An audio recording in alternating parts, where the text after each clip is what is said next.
हाय, मी Ashwin. Welcome to this episode of web माझा.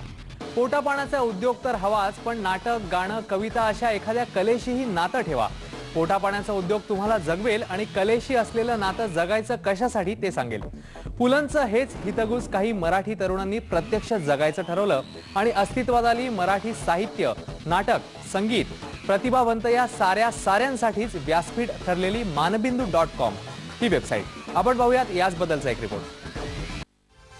सध्याच्या धकाधकीच्या जीवनात तुम्हाला तुमच्या आवडत्या नाटक, चित्रपट किंवा संगीताच्या एखाद्या कार्यक्रमाला जाता येत नसेल किंवा पाहायला वेळच मिळत नसेल किंवा वेळ असला तरी अशा कार्यक्रमांची माहिती तुमच्याकडे नसते.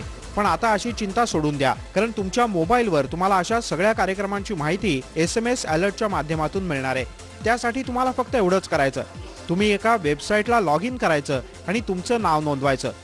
या वेबसाईटचं नाव आहे www.manabindu.com. या वेबसाईटवर तुम्हाला तुमच्या जवळच्या नाट्यगृहात काय सुरू आहे, शहरात कोणकोणते संगीताचे किंवा सांस्कृतिक कार्यक्रम आहेत, तुमच्या शहरातल्या कुठल्या थिएटरमध्ये कुठला पिक्चर सुरू आहे अशी माहिती मिळेल. आणि तीही SMS वर आणि विनामूल्य. आहे ना छान सोय? www.manabindu.com वर तुम्हाला कलेच्या क्षेत्रातल्या मान्यवर कलाकारांच्या सोबतच अशा सर्व क्षेत्रातल्या उगवत्या कलाकारांची माहिती मिळणार आहे. अशा काही कलाकारांची तुम्हाला माहिती मिळेल ज्यांना फारसं कोणी ओळखत नाही, पण त्यांच्यातली कला खरोखरच कौतुकास्पद आहे. या साईटवर तुमच्यासाठी शिल्पकार उद्याचे, रंगमंच, संगीत, चित्रपट, ऑर्कुट कट्टा अशी विविध सदर देखील असणार आहेत.